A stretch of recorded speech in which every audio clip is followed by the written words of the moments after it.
Britain says its involvement in Iraq will remain a humanitarian effort, but the Prime Minister's not ruling out deploying a limited number of non-combat troops. David Cameron cut short his holiday for an emergency meeting on the escalating crisis in Iraq's Kurdistan. He's under growing pressure from Parliament to give the US more military support, and extremists are now actively recruiting on the streets of London, as Polly Boyko reports.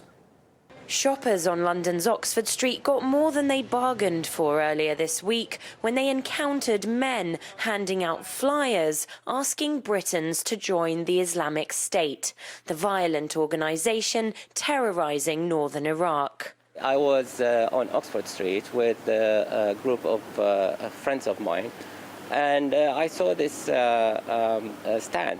People were having tables, and they are giving leaflets to people and trying to promote the Caliphate.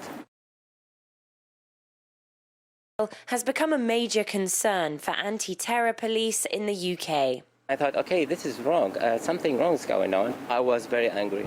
I mean, I was trembling. They are using the democratic and situation and freedom in order to promote something against it, which is really, really dangerous. In one East London housing estate, this black flag, closely resembling that of jihadist groups, was seen hanging above the gates for several days. The highly provocative gesture took place as the Islamic State's murderous campaign has left thousands of refugees stranded in northern Iraq.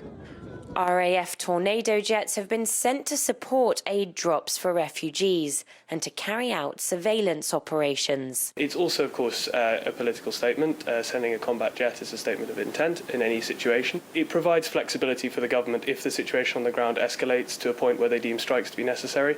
It wouldn't require much modification at all. The jets would be a very quick resource to be there if required. Images of Islamic State forces' brutal rampage through Iraq have been splashed across the media, and it's stirring public opinion. We're at a demonstration outside Downing Street, and you can see the signs talking about standing up to ISIS. The UK Prime Minister is under growing political pressure to follow the lead of the US and launch airstrikes to try to stop the terrorists' advance. That's despite lingering anger over the deeply unpopular Iraq war, which cost the UK £9 billion and dragged on for almost a decade.